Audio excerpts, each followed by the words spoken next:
Welcome back to the Quick Introduction to Python 3 for AWS Automation Engineers course. Today's video demonstrates how to manage CloudWatch logs, metrics, alarms, and dashboards in Python using the Boto3 library. To repeat our examples, you'll need Python 3 interpreter, AWS CLI tools, Boto3 module, and IDE. We'll be using Cloud9 IDE in this video, but you can use your local IDE such as Visual Studio Code, IntelliJ IDEA, or even a text editor. Amazon CloudWatch is a set of monitoring services for AWS cloud resources and the applications you run on AWS. You can use Amazon CloudWatch to collect and track metrics, collect and monitor logs, set alarms, and automatically react to changes in your AWS resources. Amazon CloudWatch can monitor AWS resources such as Amazon EC2 instances, Amazon DynamoDB tables, Amazon RDS DB instances, etc. You can also use Amazon CloudWatch to monitor custom metrics generated by your applications and services. Amazon CloudWatch logs let you monitor your system, application, and custom log files in near real time. With Amazon CloudWatch logs, you can troubleshoot build failures, incidents, and other problems with your applications and services. You can also use Amazon CloudWatch logs to monitor your application performance and system stability. Amazon CloudWatch collects and stores logs and monitoring metrics from various applications and AWS services. You can filter through and explore logs based on selected fields and dimensions in a CloudWatch console or through the API. Let's cover a basics terminology. First, CloudWatch log groups and log streams. CloudWatch Log Group is a collection of logs that share the same log retention and monitoring settings. A log group can contain multiple log streams. Amazon CloudWatch automatically creates a log stream for each log group when it detects new log data.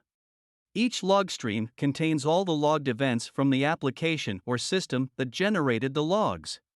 You can think of a log group as a folder in which all related log streams are stored. And finally, CloudWatch Log Events.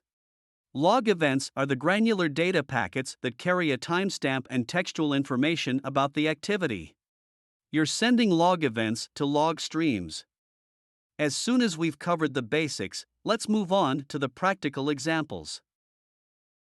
To connect to Amazon CloudWatch Logs API using the Boto3 library from your Python script or a Lambda function, you need to use the Boto3 Logs client.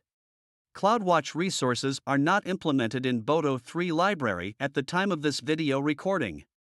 Please check out the quick intro to Boto3 clients and resources video for more information about these options for working with AWS APIs.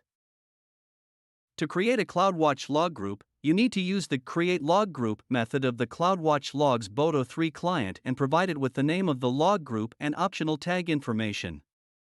We also recommend you set a retention period for the created log group. The retention policy is set up in days and accepts values 1, 3, 5, 7, 14, and so on. You can set the retention period for the log group using the putRetentionPolicy method of the CloudWatch Logs client. In our example, we create a log group named CRM Backend Logs and set the logs retention policy to 5 days. To list Amazon CloudWatch log groups using the Boto3 library, you need to use the Describe Log Groups method of the Boto3 Logs client. The response from this method contains a list of log groups. You can iterate through this list using a regular for loop. Each log group item contains information about its name, creation date, retention period, metric filter counter, ARN, and information stored in logs data in bytes. To filter Amazon CloudWatch log groups using the Boto3 library, you need to use the same Describe Log Groups method of the Boto3 Logs client. At this time, you need to use the log group name prefix argument, which should contain the name prefix of the required log group name. The result can be processed similarly to the previous example. To send logs to Amazon CloudWatch using the Boto3 library, you need to create a log stream within a log group and then send logs to the created log stream. You can create CloudWatch log streams by using the Create Log Stream method of the Boto3 Logs client. To publish log events to a log stream, you can use the Put Log Events method of the Boto3 Logs client.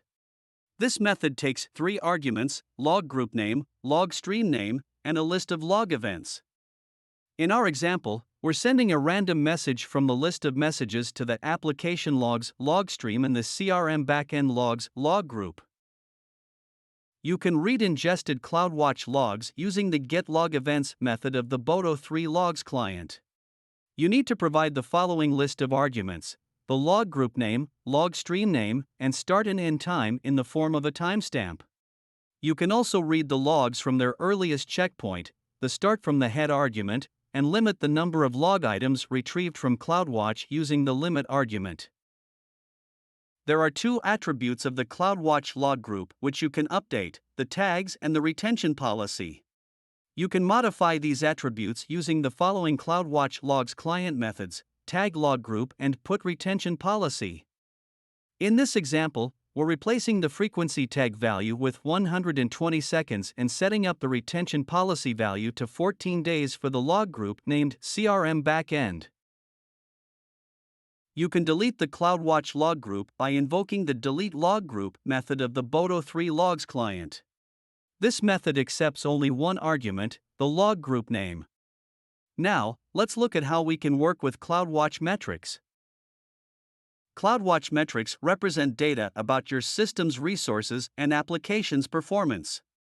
CloudWatch service allows you to store and analyze metrics to get valuable insights about your applications, systems, and business processes. And the Boto3 library contains everything you need to achieve this goal.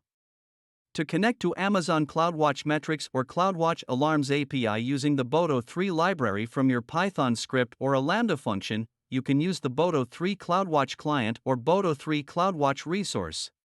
Again, please check out the quick intro to Boto3 clients and resources video for more information about these options for working with AWS APIs. To send monitoring metrics to CloudWatch using the Boto3 library, you need to use the Put Metric Data method of the Boto3 CloudWatch client. For example, let's create a sample metric named WebMetric to track the number of visitors to a web page. The device type and the web page might be set up as dimensions to track visitors based on the device and web page. After execution of the Put Metric Data method, you'll start seeing submitted monitoring metrics. To list CloudWatch metrics using Boto3, you need to use the List Metrics method of the Boto3 CloudWatch client. The List Metrics method will return a list of CloudWatch monitoring metrics in the form of a JSON structure where each item in the list will contain the metric namespace, name, and dimensions. To filter CloudWatch metrics using the Boto3 library, you need to use the same List Metrics method of the Boto3 CloudWatch client. This method allows you to use the namespace argument to filter metrics by the namespace. In our example, we're interested in metrics from the AWS usage namespace. To get CloudWatch metrics data, you need to use the getMetricData method of the CloudWatch client. The arguments you need to provide are the metric data query, start time, and the end time. The metric data query allows you to specify which metric and which dimensions your data should be sliced and grouped by. In our case, the query data is aggregated by 5 minutes intervals, 300 seconds in period, by summing all metric values which have the same unit's name. And just to answer one of the most common questions on the internet, you can't delete the CloudWatch metrics through WebUI or Boto3. You can define meaningful alarms to monitor the resources or applications based on CloudWatch metrics. For example, the most common use case is to monitor the auto-scaling group of EC2 instances for CPU utilization and based on this metric to scale the number of instances in the group up or down. The alarm defines a threshold value for the metric to notify other AWS services about this event. Usually, we're interested in EC2 instances, auto-scaling groups, Lambda, or SNS actions. To create a CloudWatch alarm using the Boto3 library, you need to use the Put Metric Alarm method of the Boto3 CloudWatch client. In our example, we're creating an alarm for web traffic. If during 60 seconds and one evaluation interval the traffic value is greater than 5,000 requests for monitoring metric from namespace web metric and dimensions Android and index HTML page, this alarm is triggered. The current alarm is not triggering any AWS services. To achieve this goal, you need to specify at least OK actions and alarm actions. We're not providing such a configuration to simplify the example. If you're interested, let us know in the comments section below and we'll release a separate video on this topic. To update a CloudWatch alarm using the Boto3 library, you need to use the same put metric alarm method. A new call of this function with the new values will redefine an alarm if it already exists. You can delete one or many Amazon CloudWatch alarms at a time using the delete alarms method of the Boto3 CloudWatch client. The alarm names argument accepts a list of alarms you need to delete. CloudWatch Events, now known as Amazon EventBridge, creates rule-based triggers and schedules. You can create the EventBridge or CloudWatch event rule by using the put rule method of the Boto3 Events client. This method takes the event pattern argument to define which event source to watch for. Depending on the use case, the user can select the source and detail type for the rule. In our example, we monitor the alarm state change in the CloudWatch service and invoke a Lambda function in case of the event. You can filter EventBridge rules by the prefix name by calling the list rules method of the Boto3 Events client. This can help narrow down to specific rules and filter common name holders. In our example, we're filtering rules based on which start from the alarm name. As soon as we've covered CloudWatch logs, metrics, and alarms, we can create a CloudWatch dashboard to help monitor our resources. Boto3 provides functions to dynamically create, update, and delete these dashboards in an automated way. To create a CloudWatch dashboard, you need to use the put dashboard method of the CloudWatch client. Two arguments are defining the dashboard name and the dashboard body. The dashboard body contains multiple widgets. Each widget has its own set of characteristics, such as the dimensions, the location, the type of visualization, and the region where these metrics are present. Check the official AWS CloudWatch Developer's Guide for more information on how to define dashboard widgets. In our example, we are creating a stack times series widget to visualize the web metric that we defined earlier. Our code will create the dashboard with an embedded widget. To update the CloudWatch dashboard, you need to use the same put dashboard method of the Boto3 CloudWatch client. This method will update the existing dashboard if it already exists. In our example, we're increasing the widget's dimensions to a larger number using the same function call from the previous example. As a result, we're getting a bigger widget on the dashboard.